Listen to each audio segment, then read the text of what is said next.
كلنا مرينا بصدمات، مواقف قلبت حياتنا، وجعتنا، كسرتنا من جوه. ناس بتقف عند النقطة دي، وناس تانية بتقرر تحول الصدمة دي لقوة. النهاردة هقولك ازاي تستغل ألمك كطاقة تدفعك بدل ما ألمك يشيلك مكانك. طب ايه هي الصدمة؟ الصدمة هنا مش بس حدث صعب، هي تجربة بتسيب أثر نفسي كبير، فقد، خيانة، مرض، أو حتى كلام جارح. أي بتفرق إن في ناس بتغرق في الصدمة وتفضل أسيرة ليها، وفي ناس بتطلع أقوى كأنها رجعت اتولدت من جديد. أول خطوة هو اعتراف وقبول. لازم تعرف إن مفيش حاجة اسمها أنسى وخلاص. أول قوة بتاخدها إنك تعترف إنك موجوع، تكتب، تحكي، تبكي. أي قبول مش ضعف، بالعكس، أي قبول هو بداية التحرر.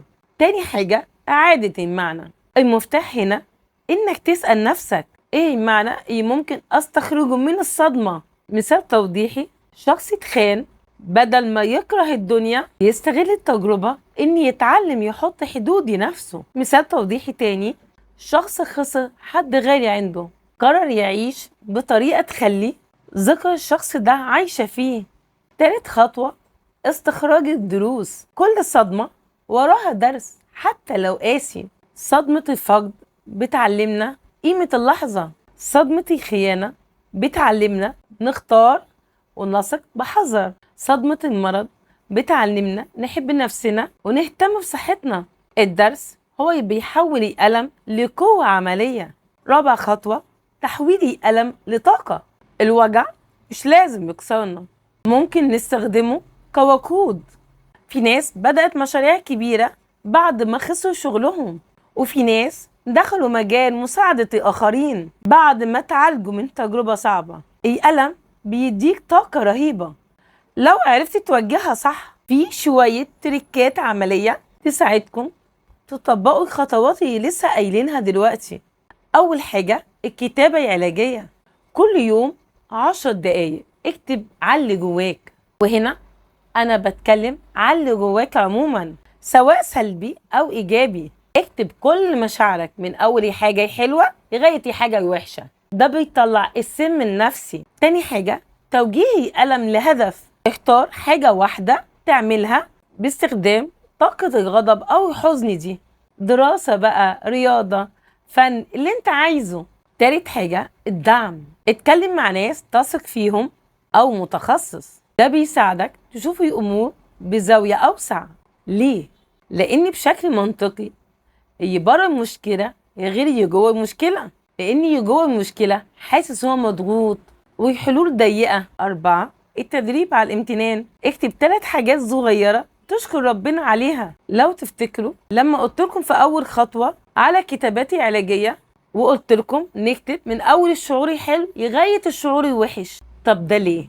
علشان لما اكتب الشعور الحلو ده بيوازن مشاعري، بيخلي تفكيري ان مش كل حاجة وحشة وألم. هي نفس الفكرة على التدريب على الامتنان، اني انا لما اكتب 3 حاجات كويسين ممتن ليهم النهاردة بيحسسني فعلا ان مش كل يوم كان وحش. 5 خطوة ابدأ مشروع صغير او عادة جديدة، عادة بتربطها بالصدمة زي اعادة ميلاد جديد. في مثال واقعي كلنا عارفينه، عارفين أوبرا وينفري مرت بصدمات قاسية جدا وهي صغيرة، لكن التجارب دي هي اللي عملت منها أقوى إعلامية في العالم. في حياتنا العادية في ناس كتير مرت بخسارة أو وجع كبير، بس الألم كان الشرارة إيه خلاهم يبدأوا يشتغلوا على نفسهم بجد. في بقى شوية أخطاء لازم تتجنبوها. أول حاجة كبت الألم كأن مفيش حاجة حصلت. طب ايه الفرق بين الكبت والقبول اللي احنا اتكلمنا عليه في البداية؟ الكبت هو انا بحبس المشاعر جوايا، لكن القبول انا بطلع المشاعر دي وواجهها. تاني حاجة هي شبه شوية اول حاجة، وهي انكار المشاعر. انكار المشاعر هو انا بنكر ان انا عندي شعور ده اصلا. تالت حاجة ان انت تعيش دور الضحية طول الوقت.